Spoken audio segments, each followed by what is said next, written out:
The most expensive LEGO Star Wars set to date has been officially revealed just a couple days ago, and it is, of course, the UCS Death Star. And almost certainly, from what I'm going to title this, you will know from the title, I'm very negative on the set. I don't know, there's a good chunk of people who are negative on the set, but it's a $1,000 UCS Death Star. It comes with 9,023 pieces. And of course, unlike what anyone was expecting, with the rumors coming out about $1,000 Death Star, a full proper size Death Star, like fully plated or something, it is instead a weird cutout of the Death Star, which is an interesting choice to have on display. Comes with 38 figures, so I'm gonna try and rattle these off in pretty quick manner, but has 3 Lukes, his farm boy appearance, stormtrooper appearance, and his Return of the Jedi appearance. Princess Leia, it has Han Solo and Han in his stormtrooper outfit. Chewbacca, Obi-Wan, C-3PO, and for some reason, in the $1,000 Death Star, they're not using the best version of 3PO. You can see there, my UCS land speeder. That's got the dual molded leg. It's also out in that buildable 3PO set. But for some reason, if you spend $1,000 on a Lego set, you don't get the best version of 3PO that you get in a $200 set, which is baffling. There's also R2-D2, Grand Moff Tarkin, Darth Vader, Palpatine, Admiral Yularen, Director Krennic, Galen Erso, 6 Stormtroopers, 2 Royal Guards, a Hot Tub Stormtrooper, Imperial Dignitary, Admiral Mahdi, General Tag, 506 RA7, 2 Death Star Gunners, 2 Imperial crew members, 2 Imperial Navy troopers, an Imperial Navy officer, an Imperial shuttle pilot, an R3-T6. So, a lot of figures, and I just went over C-3PO for some reason isn't his best, but a couple of figures we've never seen before. The Imperial Dignitary, that's like one of the guys hanging around Palpatine. He's got a pretty funky outfit. Galen Erso is obviously a new figure. Looks pretty neat. The Hot Tub Trooper is admittedly like a nice, fun little reference, but other than that, a lot of characters you've seen before, and sometimes it's not even the best version available for that character for some reason. Now, for the dimensions, 28 inches tall, so a little over 2 feet. It is 32 inches wide, so almost 3 feet. And then it is 11 inches deep, so the thickness of the ring or whatever. But for some reason, one, it's only displayable from one side because the back side is just, it doesn't look nice. So you have to display it rooms out. But also, it's not entirely flat on the back side, so you can't have it fully flat against the wall. So you've got to have it at least a couple inches away from any wall.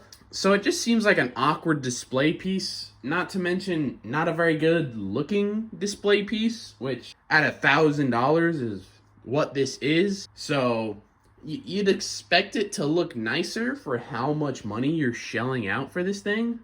I just don't see the point of having this over having a conventional full ball Death Star, at a $500 price point, which is already a lot of money.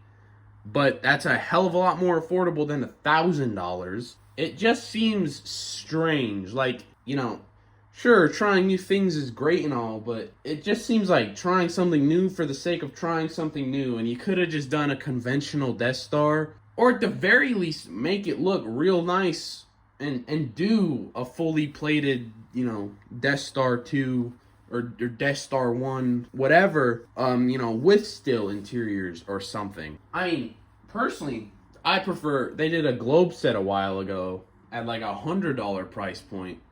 A Death Star at that size would be a lot cooler, Yeah, it'd be small enough you could still do the full plating, do a Death Star 2, And, you know, it'd still be very displayable, but it'd be more easily displayed because it wouldn't be, you know, taking up like 2 square feet of space. It's really not a good looking set to me personally, and especially from far away, like it's not really that good looking. It's just a bunch of mishmashed rooms. Not to mention getting into the rooms themselves. A lot of them are just like essentially just the reused diorama sets they did. It's been a couple years now, but you know, the Emperor's Throne Room, pretty much the diorama. Trash compactor, pretty much the diorama. It's not very good. There's also a little hanger section. That would have been cool to get as a little diorama for like $70. The entire set is just a big ugly wheel with a bunch of dioramas essentially just crammed in there. And then they charged $1,000 for it. I did not get it. It is not at all like good looking. The figures are cool, but like if I personally ever want any of them, you know, buy those secondhand and save $900, $1,000. There's also, of course, a gift with purchase, and instead of being a cool bonus thing, it just seems like they had something that should have been part of the set, and then they took it out, and then they made it a gift with purchase. It's a little TIE fighter, and it slots right into the little hanger diorama section. And it's like 200 pieces. It just comes with a couple stormtroopers and a pilot. Like, that could have easily just been in the set. You add 3 more figures. Stormtroopers can't be that crazy much to produce. You know, they're in tons of sets. You know, it's not like a unique figure. We're making more. Really strains the budget. You add 230 pieces to the piece count. Make it a little more respectable. And, you know, you've got a complete set. But now, if you don't buy in the first week, now you just don't get this rinky-dinky little TIE fighter that was already meant to fit in the set. I think it just would have made way more sense to just do, like, a lightsaber gift with purchase or anything else. But they didn't. So instead, you got a gift with purchase that genuinely seems like they just took out part of the set to sell to you again as a gift with purchase to incentivize early buying, which I hope doesn't work because, I don't know, I'm just really not a big fan of this set. I mean, money-wise, I was never going to be able to get $1,000 set, but, like, there really is. I mean, I guess I'm glad, you know, they made such a bad set that I have no incentive to ever want this thing. I will stick to the much cheaper sets that are a hell of a lot cooler and look a hell of a lot better. But let me know what you think down in the comments below about this thing. You know, whether you think I'm wrong or you're a fan of the set. And I'll see you in the next one. Peace.